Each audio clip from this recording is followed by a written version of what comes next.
Okay, now our highlight today.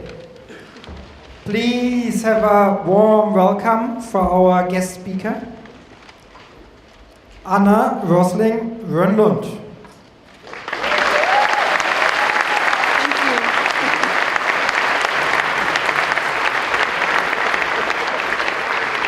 Thank you. So Anna is on a mission, and it's a wonderful mission. She's fighting an over-dramatic worldview, and she's fighting ignorance related to the state of the world. And Anna is co-writer of a wonderful book called Factfulness. I think Bill Gates said it's the most important book he ever read. One of the most. Come on, don't destroy my sales. I would have doing loved sales. But I have to be, I don't want to lie, one of the most. But that's good enough, I think. And you know from our SDC, the D-Mike circle. And regarding direct action, measuring and analyzing is important as well. And we outsource this today to Anna. So we're looking forward, and it's an honor having you to your speech and presentation. The stage is yours. Thank you. Thank you.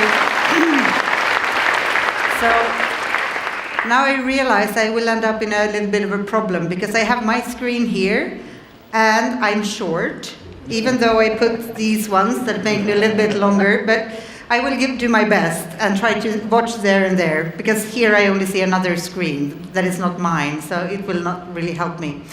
So I come from the Gapminder Foundation, and it's a small non-profit, educational non-profit based in Sweden that we started in 2005. And our mission is to fight for a fact-based worldview everyone can understand.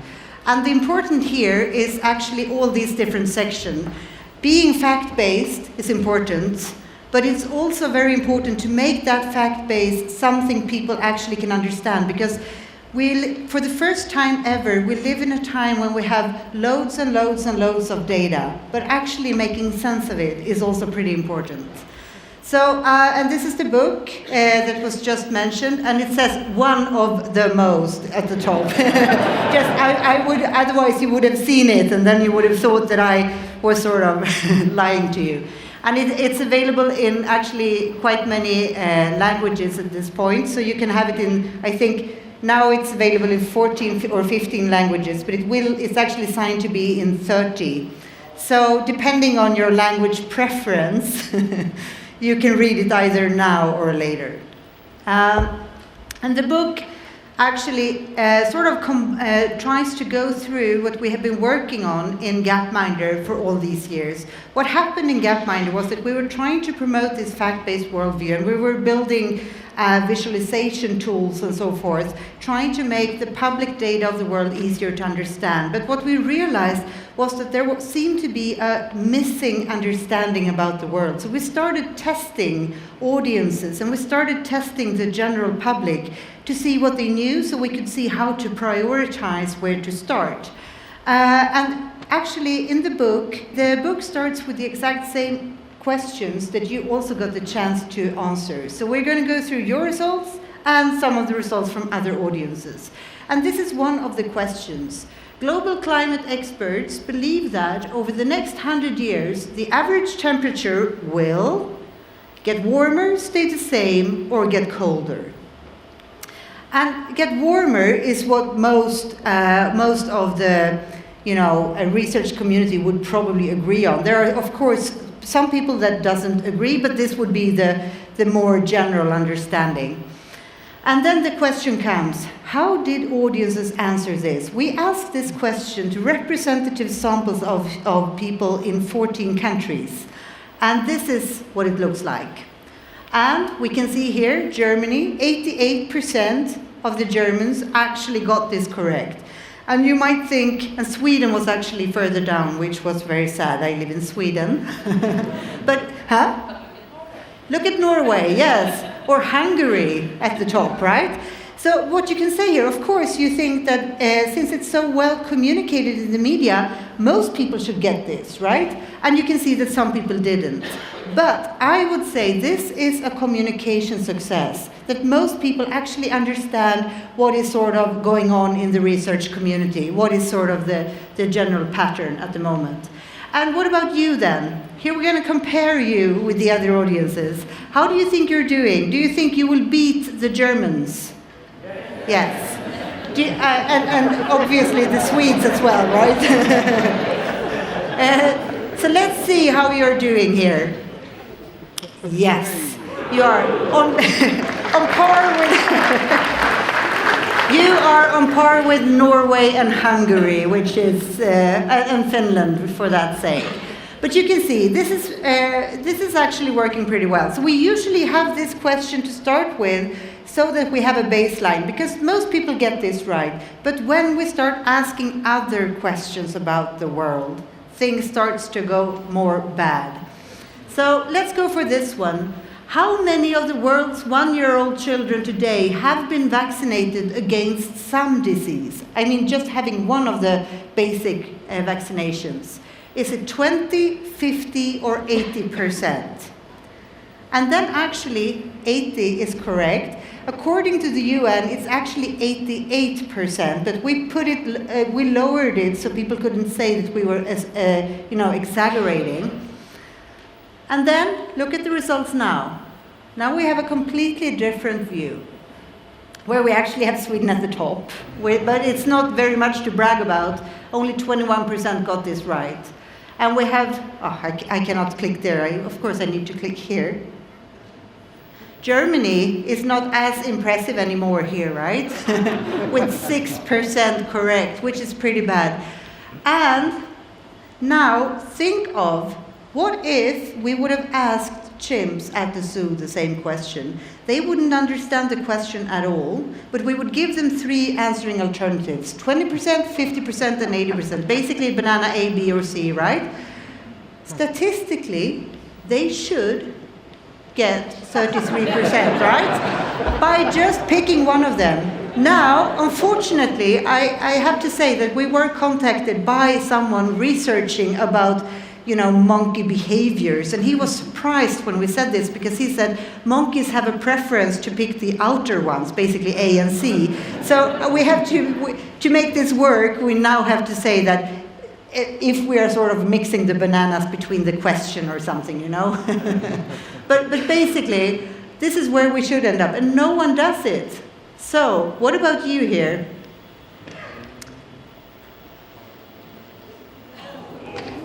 Not as impressive anymore, right? But you can see, you're still beating the Germans quite well, right? And you're better than, you're actually better than most. You're on almost at the top. Norway, the second best, is also having 18%. But you can see the numbers get completely different when we're asking about other things going on in the world. Because when a lot of things are actually improving, but when we're thinking about the world, we go for the worst, usually, if we have 3 answering alternatives that we don't know the answer of.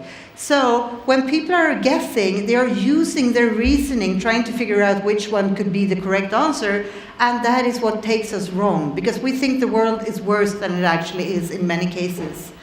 So now I'm going to comfort you. We have been asking this question in a lot of different conference settings, and I'm just going to show you a few of them. Remember, you had 18%. This is the World Health Summit, where my husband, Ola, he went there and he asked the same question.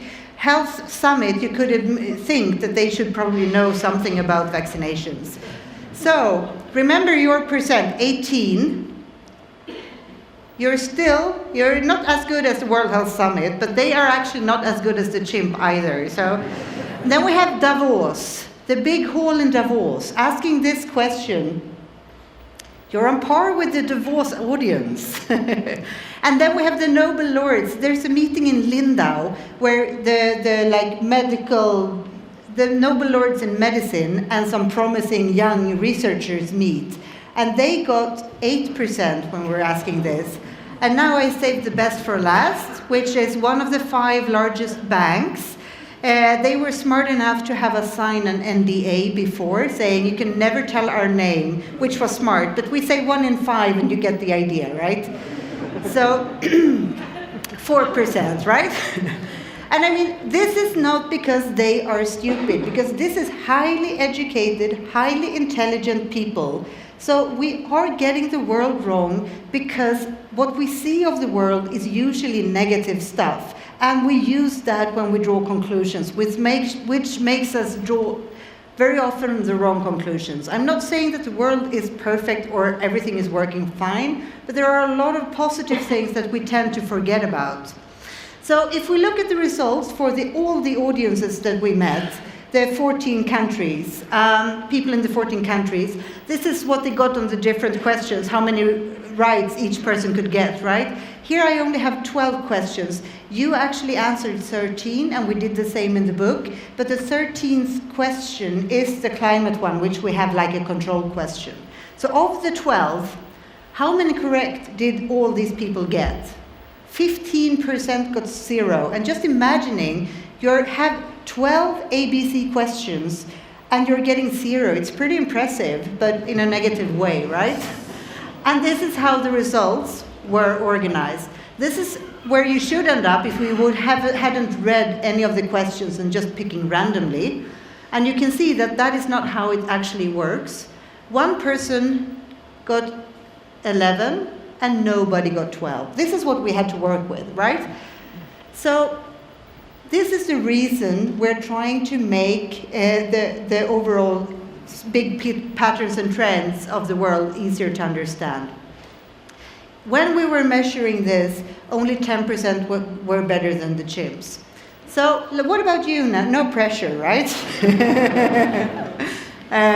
So of you, 137 of you were answering every single question. So I only added, if you dropped out, I didn't add you.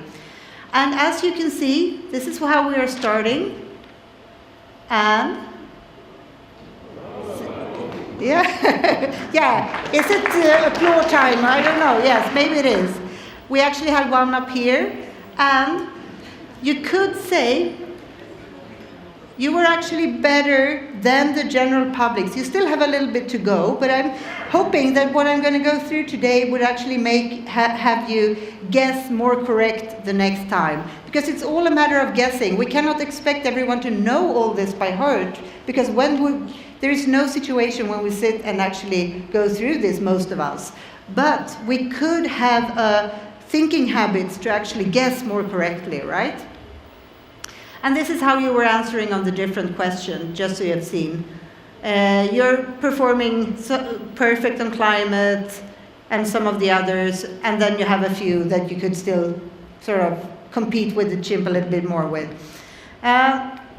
So, how can this be? Well, there is a survey by YouGov where they have been asking people in different countries if they think that the world is getting better or worse as a whole. And I think this is interesting because, look here, if we see Germany, I have to pick one country as an example, right?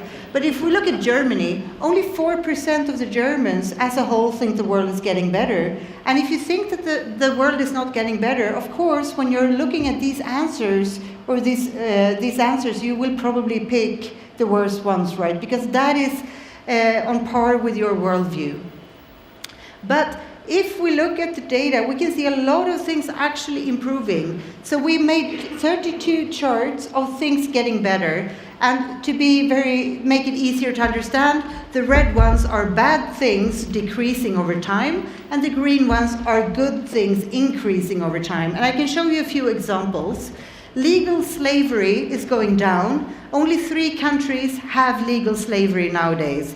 Back in 1800, it was 194. Basically, that was the common thing. It's less likely to die from disaster. We have almost removed lead in gasoline in all countries. Fewer children are dying. It's less likely to die in plane crashes. You see, back in the 1930s, it was a much higher risk of dying if you were flying. We have more movies to choose from, not to forget. And we have more kids being immunized than we had in the 80s. More music to choose from. This one is actually a bit debated. We have a friend who's very, very into history, and he thinks that we are mixing the data up here, I can tell you. Because in 1860, someone was recording, a Vax recording, but it wasn't until recently someone could hear it. So then the question is, should it be listed when it was produced or when you could listen? So we have a debate about that. But otherwise it would be so empty out down here. So we will keep it, I think. But you can see it's a huge difference what we can do. And it's actually a bigger portion of the world is protected nature. That doesn't mean that everything is going well. It doesn't mean that it's perfect, but it's actually a trend, at least, towards the positive. And looking at extreme poverty, back in 1800, this was the extreme poverty, and this is what has happened since, right? But when we look out the window, now we're here in Selamsi, looking out the window, it's so hard to see these global slow trends, right? Because you can't see them. They are too slow and they're going on somewhere else, and they are a combination of a lot of things happening in many places. So to understand the world, we can of course turn to reports, and some people do, but I would guess that most people actually go to the TV, right? And we see disasters, and we see wars, refugee crises, we see diseases, paradises, cute animals, and interesting cultures. And then we take these fragments and we use that to build our worldview, which is, of course, a bit weird, because what we see will always be the extraordinary. Otherwise, it wouldn't make it to TV unless it was something special, right? But then we build our worldview based on these fragments, which makes our thinking pretty skewed. So instead, we need to have some frameworks to base our thinking on, so we can actually put it in a context. So now you're going to see extremely simple visualizations. Here we have the world divided into 4 different regions. We have the 7 billion people of the world, rounded to full billions, which is of course a bit rough, but you get the point. 1 billion lives in the Americas, 1 in Europe, 1 in Africa, and 4 in Asia. This is the world population today, roughly. You can, of course, look at it much more detailed, but remembering more detailed images than this, people seem to have a hard time doing. So to remember the world, we can think of it as a pin code. 1114 starting from the left, right? That we can remember. Pretty easy. Of course, population will change into the future, and according to the UN's forecasts. UN's forecasts, this is what's going to happen. First, we will have more people in Asia, more people in Africa by 2050. Moving further into the future, there will be even more people in Africa. This is roughly what the UN is expecting. So, when we think about the world around us, sitting here right now in Europe, we could think that what we tend to talk about as the West will, in year 2100, be 8% of the world population. So, by being 8% of the world population, the chances of being the ones deciding what's going to happen might be slimmer than we are thinking today, right? Because this is where things are going to happen, right? This is where people will be into the future. And we can, now I'm going to swap here to, here. Here we can see the world population actually back in the year 1800. And we see, this is the income axis, and you can see this here is a line, it might be hard to see in the back, but basically below this line is living in extreme poverty, while above it is sort of getting richer to this end. And in year 1800, it looked like this, and you can see the colors are by the regions. So most people were living in Asia, and most people were actually living in extreme poverty back in 1800. If we play this over time, this is what has happened. First, we see the populations are growing, more people, and we can see how Europeans and Americas are actually moving out of poverty and how the world starts to become divided. We're now around the 1940s, 1950s. See how the world is dividing and how the populations are growing. And look what's happening now with Asia and Africa, how they are growing and catching up. And I think this is important to understand that the world is in constant movement. And we can also look here. This is the world. Here you can see every single dot is a country. And it's still, once again, it's colored by where it is, basically what region. The size is the population. And we can see on this axis, we have life expectancy. So down here, the further down you are, the worse health you have, right? Because you have lower life expectancies. And the higher, the healthier you are. And here you have the poorer to the left and richer to the right. So basically, you could say being in the lower left corner is being poor and unhealthy, while in the richer end here, you're more healthy. So we can look, for instance, the country here, oops, I need to change the tool. The country down here, Central African Republic and Lesotho, you find down here. This is today, 2018. And up here, we will find the oil countries, Qatar, we will find Luxembourg, Singapore, Switzerland, Norway, and so forth, US, Japan. And if we go back now, I'm going to drag, so actually the projector doesn't show, but behind the number is a huge year. So now on my screen it says 2018, like on the whole screen, but the grays are disappearing here. So let's go back to the year 1800.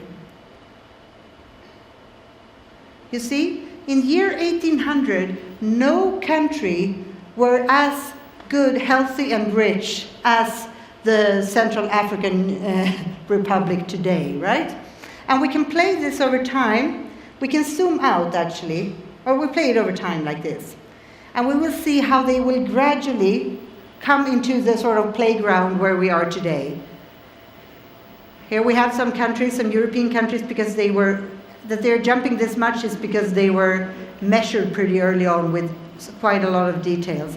And as the time is moving here, you can see they're getting richer and they're getting healthier. You can see? And it's a constant move. All the countries are moving around.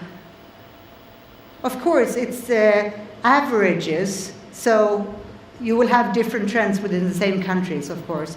But seeing that and seeing how they are constantly moving and how you have a trend towards the richer end. We can also have a look here. We can look at child mortality. Here, this is how many kids are dying. Back in the year 1800, where this is, you could see all countries were up with high child mortality. We still have income there, so they were poor with high child mortality. Playing it over time, we can see, and they are small because the populations were small. Playing it over time, we can see we have the European countries being richer, at the richer end, and when they're getting richer, how the child mortality is actually reduced gradually, right? But see how everything here, you see how the child mortality is falling. And now even the poorer countries are also getting lower child mortality, even when they are in the poorer end, right? So we can look at the countries and see the constant change like this. And this is what we started working with at Gapminder, developing these kinds of bubble charts and so forth. But what we realized was that even when we make the bubbles colorful and moving and interactive and so on, still people see its statistics and they get a little bit put off because most people don't like statistics. So then we simplified, made a simpler model that we also can use to say something. Also, when you see the bubbles, it's very hard to say what does that mean for everyday life? What does that mean for people? So we made a simpler concept. Think of the world as a street. Basically, it is the same income axis that you saw just recently, but the poorest, they will live on this end, the richest here, and everyone else in between. This is the 7 billion people again, right? And now, where do you think you live? We actually asked that question to first students in Sweden and then the general public. And thinking of this, it's a whole billion figures going from poor to rich. And the Swedes, they would actually say here.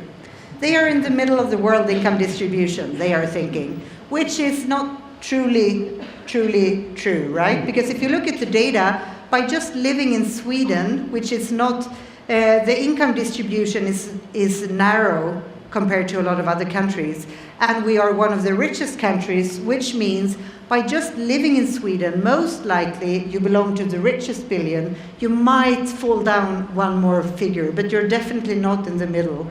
And how can you understand the world? Looking at the news, seeing just extraordinary events, looking out the window, seeing nothing is changing, and believing that you're in the middle of the world income distribution when you're actually at the top. So we started a project that we call the Dollar Street to compensate for that. And I'm going to show you briefly what that's like. So here is the Dollar Street. Basically what we've done is that you see the same street at the top, and we have been to visiting different families all over the world, and we ordered their homes by the family income. And it's a complicated index that we have created to actually get the numbers. But imagining now, you have the poor to the left, the richer to the right, and we've been to more than 300 homes in more than 50 countries so far. And what we can do now, we can actually go in here, because people want to see everyday life as a complement to the data. We can go and look at beds, for instance. Clicking beds, we will immediately see what beds look like on these different incomes. And we can now, and we can of course filter to look at certain countries, but look at beds here. We can look at stoves as well and see what stoves might look like to get a representative image. Or we can look at, we can take phone, toothbrush we can take, definitely, or phones. And we can basically start seeing the world as it is when it's non-styled and everyday life. We can look at toothbrushes as well, of course. But not here, it's not a country. That's so. And we can see the world by toothbrushes. Or we can go by toilets. That is my favorite. That is the good part with defining your own project, right? You can get to choose what you need. And we can see the toilets here. And remembering the Swedes that thought they were at top, when you use this tool, you can actually pretty easily show them visually that they probably is not in the middle. Because here we have some sliders. We can slide it to the middle, like this. And now look at toilets just in the middle segment. And honestly, very few Swedes would say that this is very representative for a Swedish toilet. While going down here, they would also agree that this is not what they are expecting to find. While getting up to the top end, now it starts to look Swedish. You have a white water flushing toilet in a room with privacy, with a door you can close. And looking around here, you can see that is seem to be pretty standard. When people start to live on the richer end, they seem to prefer to have that standard. Here you see toilets from Colombia, China, Pakistan, South Africa, United States, and so forth. So this is how you can walk around. But of course, not everything works as photos. Some things works better as videos. So we also capture videos. In each home here, we have captured about 137 things systematically. We also do some video snippets. And I'm going to show you a toothbrushing one. We start at the richer end, and then we will go gradually downwards. And it should play, I think. Why doesn't it play? That's weird. Well, see here how people are using plastic toothbrushes with toothpaste. It's a durable cheap item, and people are doing the same activity all over, right? Some are very, very serious, but she's doing the same thing at least. And then, you see, they do it all the way down, but when we come down to the poorer end, people stop being able to afford toothbrushes, and you can start seeing people using a stick or a finger or so on. So for this woman, what we do in Dollar Street is that we tag the images by how things are being used. And if you're living in poverty, you will use the same item for many different things, while if you live in the richer end, every single thing you do will have a certain item, right? So in Dollar Street, we tag this image, which is her wall, also as her toothpaste, as she's using it as both wall and toothpaste. A few months back, I actually got in my inbox a video clip from someone in the toothbrushing segment. So I'm just wondering if you can recognize this guy. Have you seen? And for some reason it doesn't play. I don't know why, but basically, now it's playing. You can see.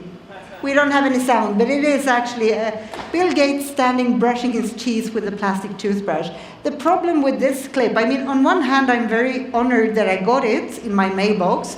On the other, I'm a bit disturbed because the whole concept of Dollar Street, where everything fits on the street, as you just saw in the previous clip, he destroys the scale, right? So here I put his house at the end, but it should be, further blocks down, unfortunately. But so I'm not sure how to deal with it yet. So we can look at the homes like this. Here we see the US, how people in the US live on the street. We have zoomed in. The US population is in the richer end. We have visited a home that is the Howards, who live in the richest 20% of the US population. Here we can see their house. And we have visited a family in the poorer end as well, the Hadleys.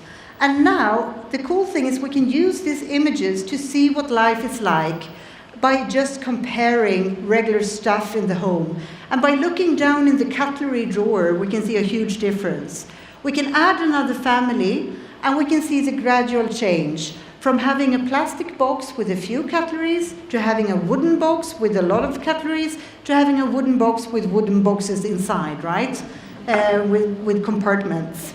We can look at kitchen sinks, living rooms, and so forth. We can do the same in China. 3 houses in China on different incomes. We can see the families here. Their houses, their sofas, and their stoves. And what I think is interesting here is that very often when we think about the world, we think about culture, how people are living in a certain place based on culture. But it doesn't really make sense because it will depend so much on what income level you are on, right? Because here, what is the typical Chinese culture of cooking? Well, it will depend. I would say the typical culture is probably to cook as efficient as you can on your income level, right? So that is what they have in common.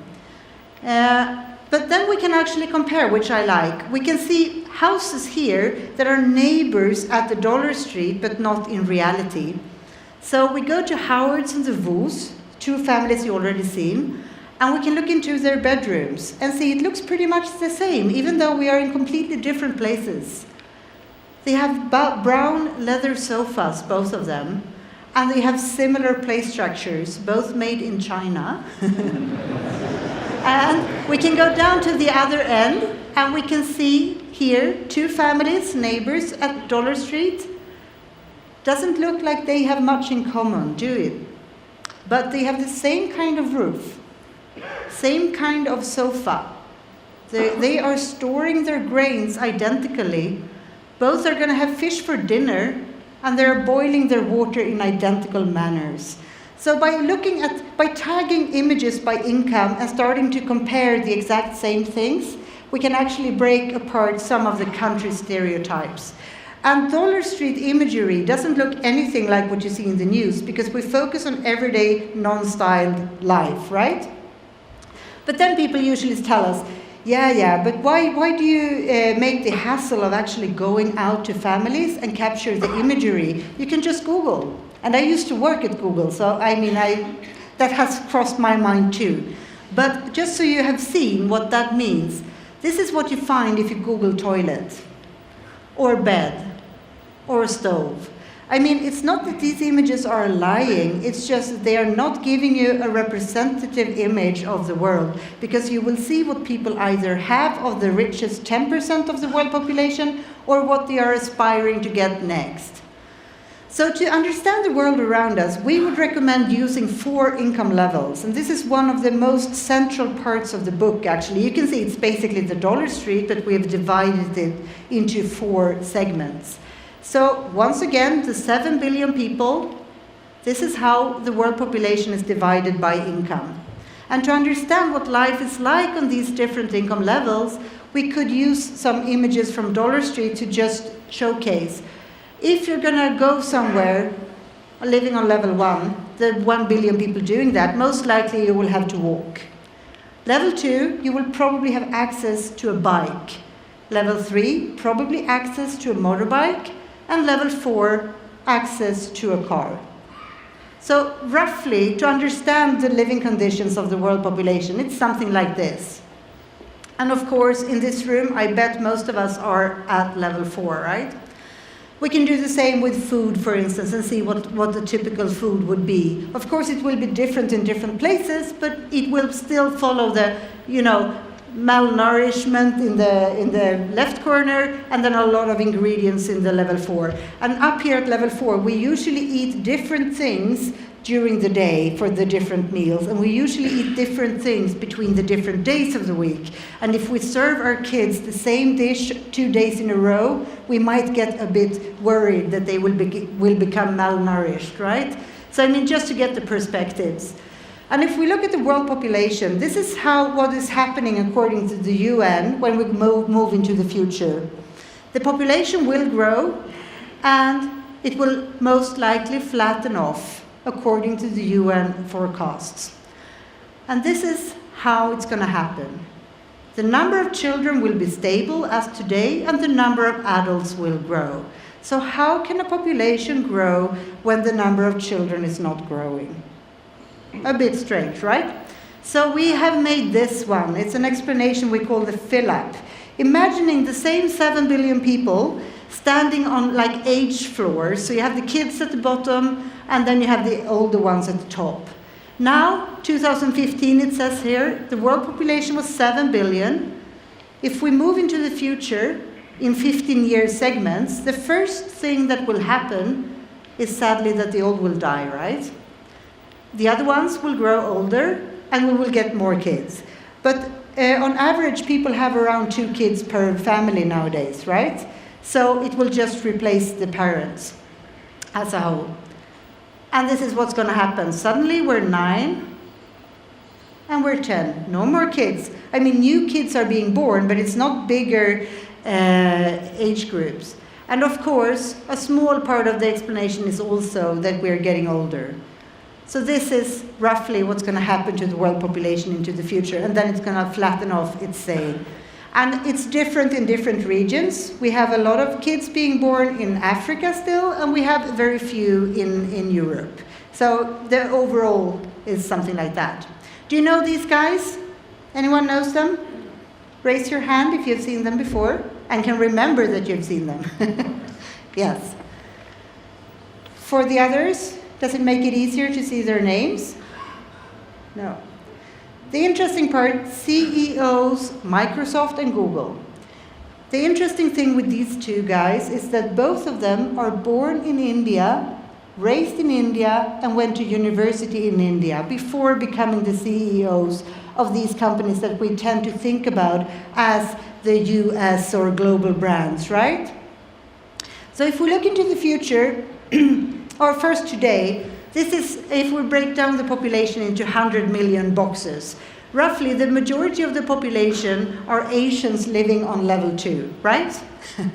And if we move into the future, this is what is probably going to happen if the trends for population and growth are going to continue, which we cannot know exactly, of course, but I mean, it's a rough reference. But seeing how population will most likely come further towards the sort of wealthier end, right?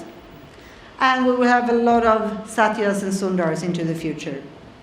So now we went through a lot of these different data and, showcasing things. But we also need to beat the chimp. That will never be enough. We need to find better thinking habits. So I'm going to go through that very, I don't know what time it is. It's 5 past. I'm good, yes. So I'm very bad at keeping the time. Before I always think, how can I fill the whole time I'm going to speak? And then I start, and then I wonder, how could I not manage to get everything said because I'm just talking.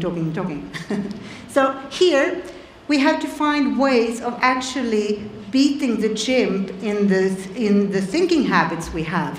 And the book Factfulness is more like a handbook in thinking habits, because it's not enough to just showcase frameworks like I just did. We also need to change the way of thinking. But without frameworks, we're going to be lost. So we need to have a solid base to understand the world around us. But we don't need much more than this, actually. It's a baseline. And most of all, we will need to control our instincts, because our instincts tell us that the world is very, very dramatic and very, very bad. So to compensate for that, because there are a lot of things going on that are bad, it's not saying that everything is good, but we need to find ways of beating those thinking habits. So we created 10 rules of thumb to control our instincts. And we call these instincts, these are the 10 instincts. And I'm going to walk through them pretty briefly. First, we have the gap instinct, that we hear a lot of stories about gaps, about conflicts, poor and rich, and we hear about, happy and sad, good and evil, and so on.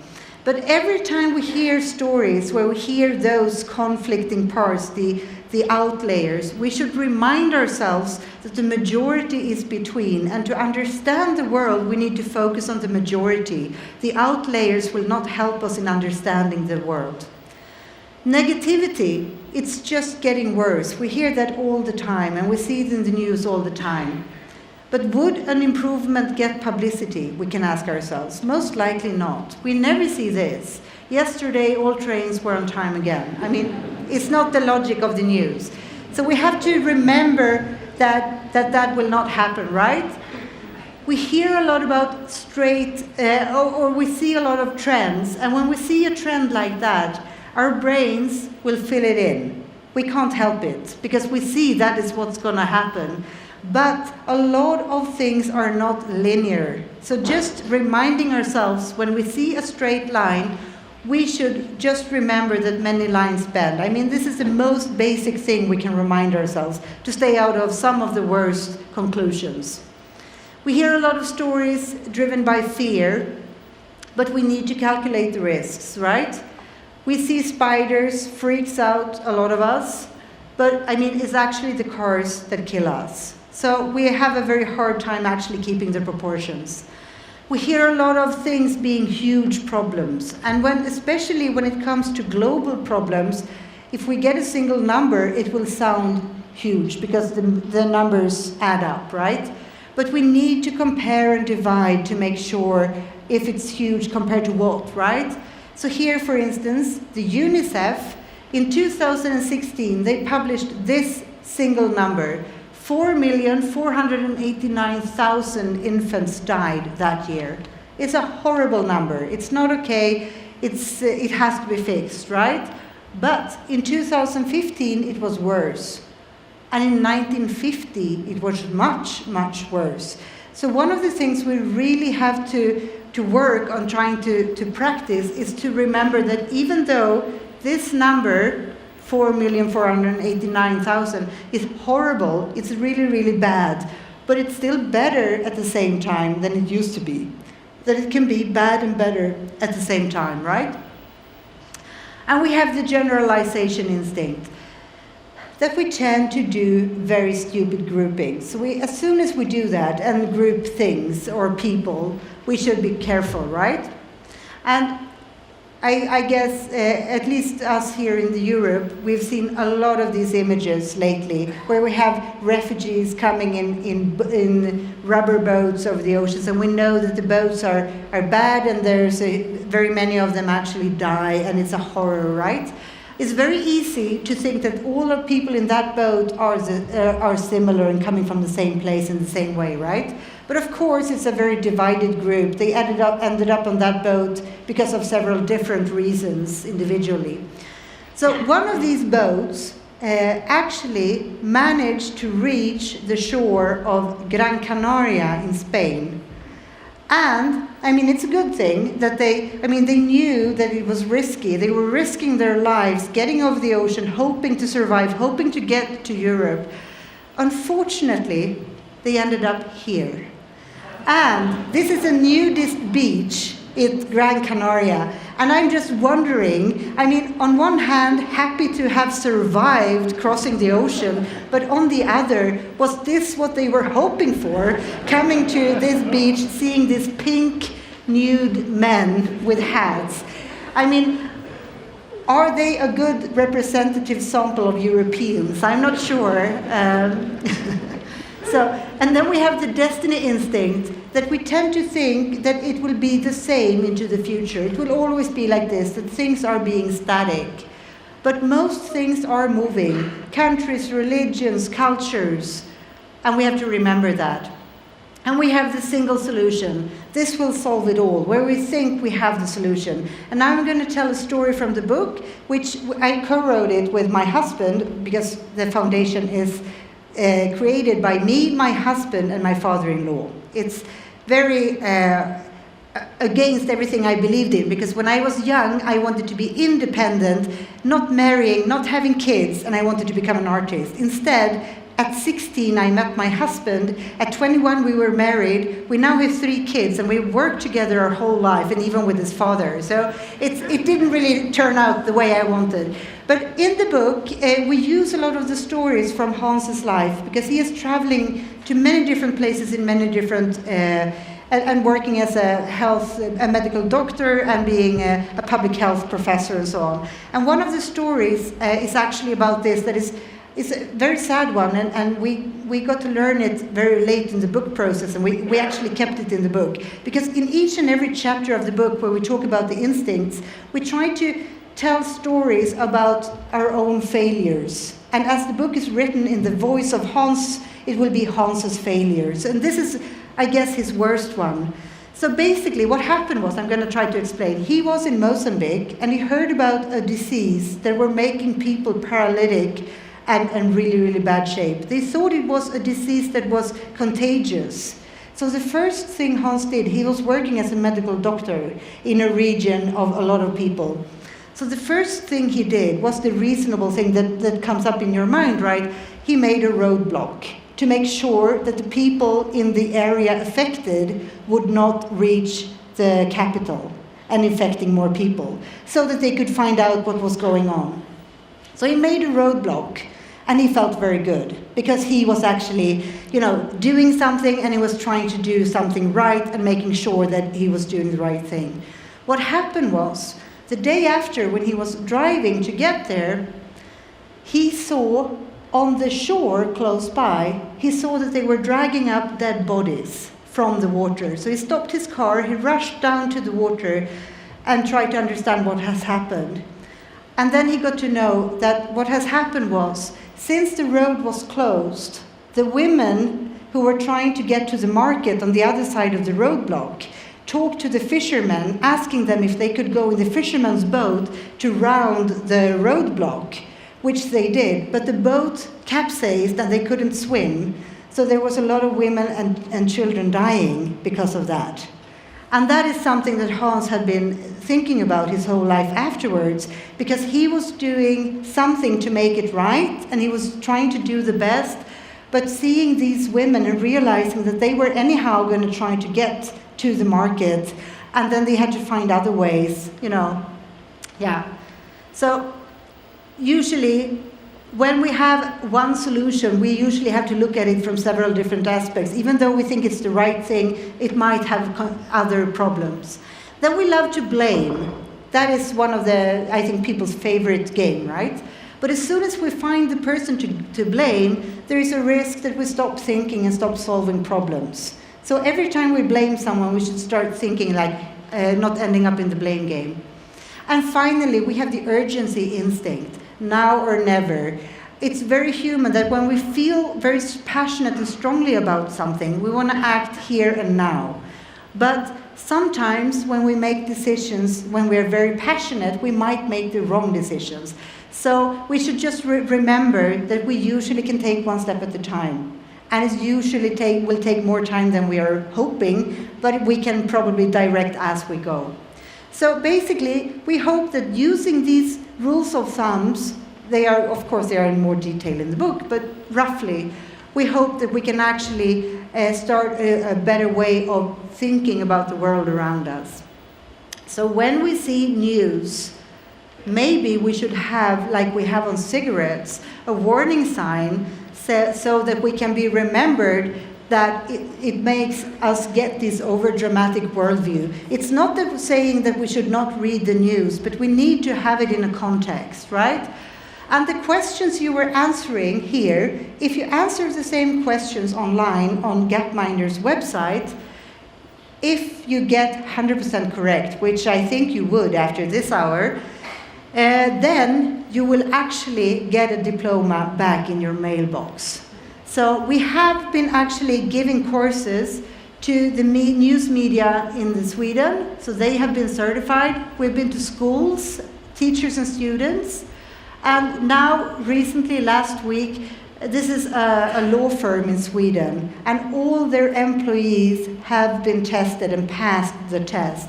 And it somehow makes sense, right, to have a staff that knows a little bit more about the global patterns and trends than a chimp would, right?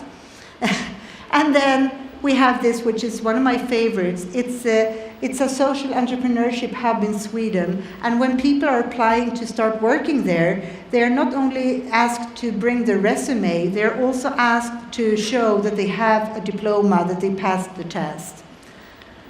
So, And what we're hoping to do now is actually we have started constructing a lot of these tests. At the moment, we only have the global test with a certain question. But in the pile, we now have thousands of new questions about the world that we are going to organize by theme so that we can actually create a new knowledge culture where it's going to be pleasant and easy to stay up to date. But we're just in the beginning of that. So if you want to get in contact or if you want to do the test, you can go to gapminder.org. If you want to talk to me, send an email to info@gapminder.org or anna@gapminder.org.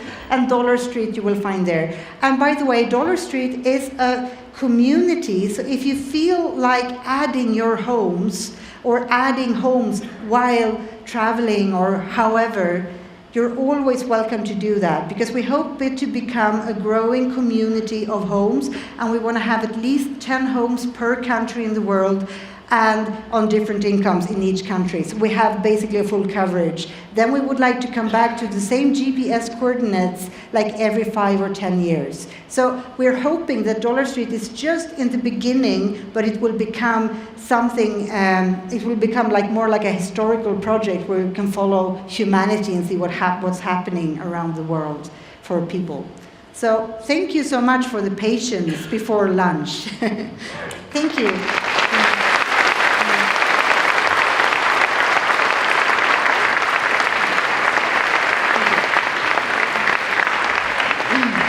So I think I can say for all of us, thank you for enlightening us. We will be your voice. We will do everything to spread the word. We decided right away that we will include the test into our whole company thing. So every colleague will do it and every applicant has to do it. So we will do our part whenever we can help you to fight ignorance. Our direct action will be there for you. So whenever you have a problem nobody else can solve, call us. We will take it. Wonderful. Thank you. Thank you so much. Thank you. We love what you do. Thank you.